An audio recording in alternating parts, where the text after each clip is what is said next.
Video के इस section में हम देखेंगे कि माइक्रोसॉफ्ट फॉर्म्स में क्या एडवांस फीचर्स अवेलेबल हैं, जैसे सेक्शनिंग करना और ब्रांचिंग करना।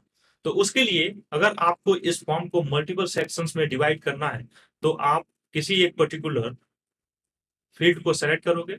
सपोज आपको ये सेक्शन एक पर्टिकुलर पोर्शन, इस दोनों फील्ड्स को एक पर्टिकुलर सेक्शन में रखना है और बाकी फील्ड्स को दूसरे सेक्शन में रखना है, तो आप इस फील्ड को सेलेक्ट करोगे। यहाँ पे जो ड्रॉप डाउन आता है उस पे सेक्शन पे क्लिक करोगे और आप देखोगे कि पूरा का पूरा फॉर्म दो सेक्शंस में डिवाइड हो गया, first section and second section. First section को आप सेलेक्ट करोगे, यहाँ पे टाइटल दोगे। टाइटल आपका हो जाएगा फॉर एग्जांपल नेम, और यहाँ पे आप ऐड कर दोगे सेक्शन 2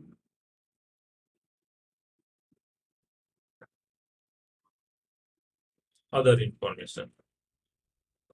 तो ऐसे आप देखोगे हमने दो सेक्शंस, इस फॉर्म को दो सेक्शंस में डिवाइड कर लिया।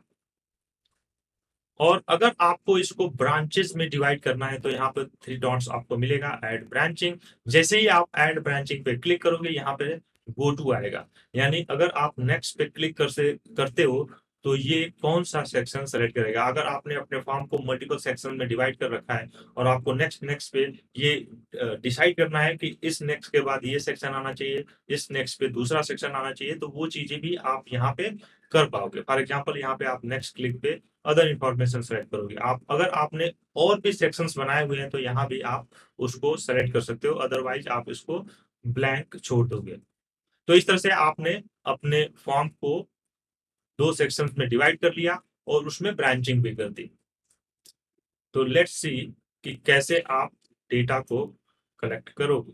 तो यहाँ पे आप कॉपी करोगे, फॉर्म को यहाँ पे पेस्ट करोगे, तो आप देखोगे अभी आपको केवल वही फील्ड्स दिखाई देंगे जो आपने फर्स्ट सेक्शन में ऐड किए थे। यहाँ पे मैं इंफॉर्मेशन ऐड करूंगा, for example Sandeep and last name is equal to Mishra and next.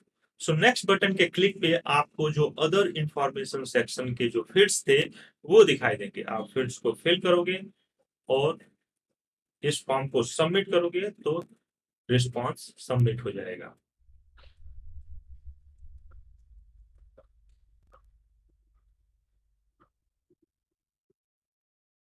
Demo and submit. तो आप देखोगे रिस्पॉन्स सबमिट हो गया। जाते हैं यहाँ पे रिस्पॉन्सेस पे क्लिक करते हैं, तो आप देखोगे ऐसे आपको रिस्पॉन्सेस मिलते हैं। इसके अलावा अगर आप इस फॉर्म को आपको किसी के साथ शेयर करना है, तो आप कलेक्ट रिस्पॉन्स पे क्लिक करोगे, तो आपको यहाँ पे ऑप्शंस मिलेंगे कि इस फॉर्म को आप विद इन द ऑर्गेनाइजेशन रखना चाहते हो या पब्लिक बनाना चाहते हो। तो अगर आपको पब्लिक बनाना है, तो आपको देना पड़ेगा एनीवन कैन रिस्पॉन्ड। उसके बाद आपको यहाँ पे लिंक मिलेगा, जो लिंक आप किसी के साथ शेयर कर सकते हो। अगर आप इस यूआरएल को छोटा करना चाहते हो, तो आप शॉर्टन यूआरएल पे क्लिक करोगे। आप देखोगे ये यूआरएल आपका काफी छोटा हो गया। यहाँ पे आपको किसी एक पर्टिकुलर मेंबर के साथ शेयर करना है, तो भी आप यहाँ से शेयर कर पाओगे। अगर आपको क्यूआर कोड शेयर करना, फॉर एग्जांपल व्हाट्सएप या किसी मैसेंजर पे आपको क्यूआर कोड सेंड करना है, तो आप क्यूआर कोड पे क्लिक करोगे। ये इस फॉर्म का क्यूआर कोड।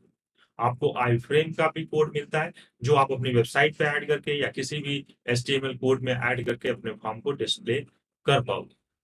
तो इस तरह से आपने देखा कि कैसे हम माइक्रोसॉफ्ट फॉर्म्स में सेक्शंस ऐड करेंगे, ब्रांचिंग करेंगे, और कैसे हम माइक्रोसॉफ्ट फॉर्म को किसी एक पर्टिकुलर मेंबर या किसी ऑर्गेनाइजेशन या किसी कस्टमर और क्लाइंट के साथ शेयर करेंगे।